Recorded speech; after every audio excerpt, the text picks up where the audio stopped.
Online banking एक सुविधा भी है और साथ साथ ये आज की डेट में मुसीबत भी बनती जा रही है। किसी के भी बैंक अकाउंट में कोई साइबर क्राइम का फंड आया और साइबर सेल उनका बैंक अकाउंट डेबिट फ्रीज कर देती है या लीन कर देती है। तो दोस्तों, आज इस वीडियो में हम ये जानेंगे कि अगर हमारा बैंक अकाउंट फ्रीज हो जाता है तो हमारे सामने क्या क्या प्रॉब्लम्स आती हैं, और अगर कोई प्रॉब्लम आती है तो उसका सॉल्यूशन भी होता है। तो इस वीडियो में ये भी जानेंगे कि इन प्रॉब्लम्स का क्या सॉल्यूशन है, कैसे अपने बैंक अकाउंट को अनफ्रीज कराना है या अनलीन कराना है। नमस्कार दोस्तों, मैं हूं एडवोकेट आयुष गर्ग और आप देख रहे हैं अपना YouTube channel online legal centre. Bank account freeze या साइबर क्राइम से रिलेटेड और इन्फॉर्मेटिव वीडियोस देखने के लिए आप हमारी प्लेलिस्ट पर भी विजिट कर सकते हैं। और एक जरूरी सूचना और दोस्तों, अगर गुजरात साइबर सेल से आपका बैंक अकाउंट फ्रीज हुआ है तो उसको अनफ्रीज कराने के लिए अब आपको कोई भी लीगल फी एडवांस में नहीं देना है। आपका अकाउंट अनफ्रीज हो जाए उसके बाद आप हमारी सारी लीगल फी पे कर सकते हैं। अधिक जानकारी के लिए हमारी हेल्पलाइन नंबर पर कॉल कर सकते हैं। तो चलिए दोस्तों, अब बिना देर करे टॉपिक को शुरू करते हैं। दोस्तों, बैंक अकाउंट फ्रीज से या साइबर क्राइम से कोई भी व्यक्ति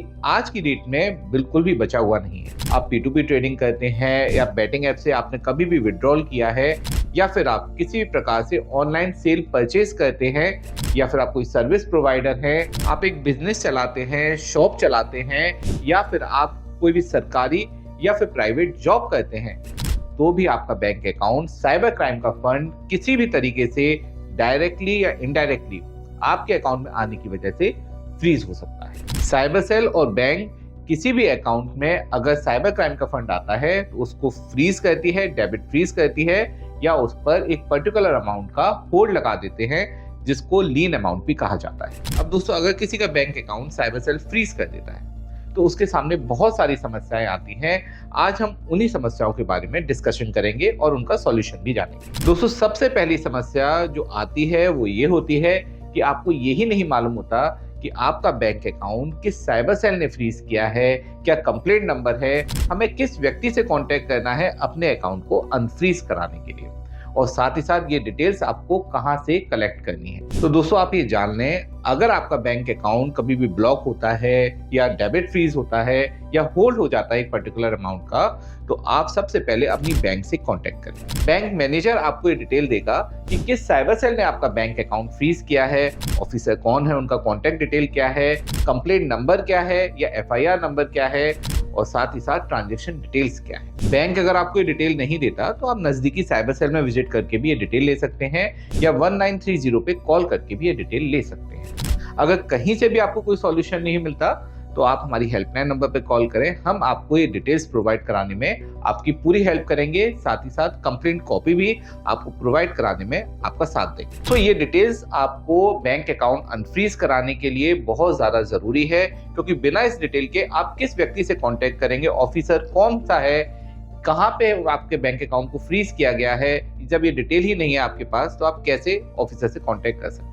साथ ही साथ दोस्तों, अगर ट्रांजैक्शन डिटेल्स आपको नहीं मालूम होती तो ऑफिसर के द्वारा जब ये पूछताछ होती है, आपसे इन्वेस्टिगेशन की जाती है कि आपके अकाउंट में फंड कैसे आया है, तो आप क्या उनको जवाब देंगे। तो ये आपको डिटेल सारी कंप्लेंट कॉपी से मिलती है, तो कंप्लेंट कॉपी मस्ट है कोई भी बैंक अकाउंट अनफ्रीज कराने के लिए। अब दोस्तों, दूसरी समस्या हमारे सामने ये आती है कि हमें डिटेल्स मिल गई, लेकिन अब हमें साइबर सेल ऑफिसर से कांटेक्ट कैसे करना है। दोस्तों, आप साइबर सेल ऑफिसर से कांटेक्ट कर सकते हैं, मेल के थ्रू आप उनसे कांटेक्ट कर सकते हैं, आप फोन के थ्रू उनसे कांटेक्ट कर सकते हैं, आप चाहें तो वहां पे खुद विजिट भी कर सकते हैं, और अगर आप तीनों में से कुछ भी नहीं कर पा रहे हैं तो आप किसी अच्छे साइबर एक्सपर्ट एडवोकेट की हेल्प ले सकते हैं, जो आपके बिहाफ पर साइबर सेल में विजिट करेंगे और आपके अकाउंट को अनफ्रीज कराने में आपकी हेल्प करेंगे। अब दोस्तों, तीसरी प्रॉब्लम ये आती है कि हमारे ट्रांजेक्शन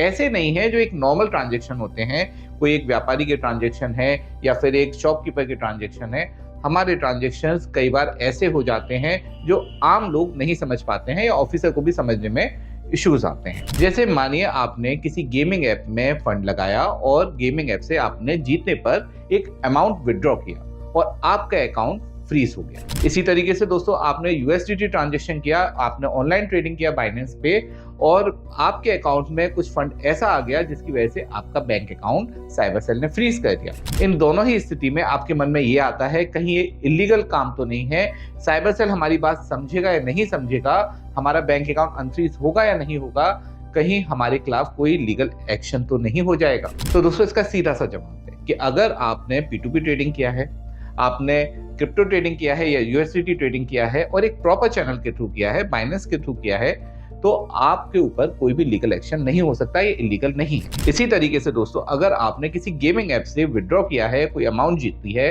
और आपने उसमें विड्रॉ किया है, तो आपके ऊपर इस आधार पे एक्शन नहीं होगा कि आपने कोई क्राइम किया है, क्योंकि यहाँ पे आप विक्टिम हैं, आपको गलत मार्ग दिखाया गया है, आपको बैटिंग ऐप में इन्वॉल्व किया गया है और उससे आपका ही पैसा पहले लूटा गया, फिर आपको कुछ अमाउंट जिता दिया गया, तो यहाँ पे आप विक्टिम है, कोई क्रिमिनल नहीं है। दोस्तों क्रिप्टो ट्रेडिंग में आप एक विशेष बात हमेशा ध्यान रखिए, आप कभी भी किसी थर्ड पार्टी से ट्रांजेक्शन नहीं लीजिए, आप उसी व्यक्ति से फंड रिसीव करिए जिसको आपने USDT सेल किया है। आप उसकी KYC जरूर रखिए, उसका आधार कार्ड आप रख सकते हैं, आप उसका जो भी ट्रांजेक्शन हुआ है उसका स्क्रीनशॉट आप ले सकते हैं। तो ये आपके ट्रांजेक्शन को वेरीफाई करने में ऑफिसर की हेल्प भी करता है और आपके लिए कोई ज़्यादा इश्यूज क्रिएट नहीं होते।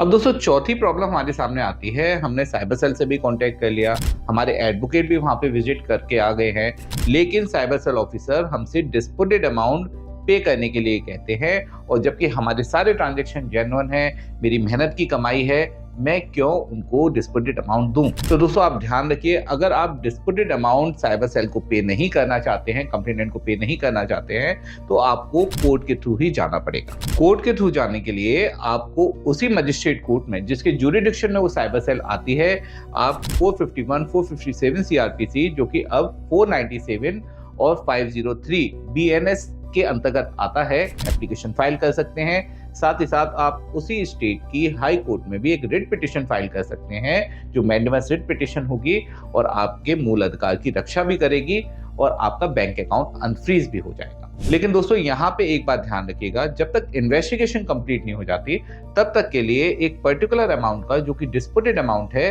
उसका होल्ड आपके बैंक में लगा दिया जाता है,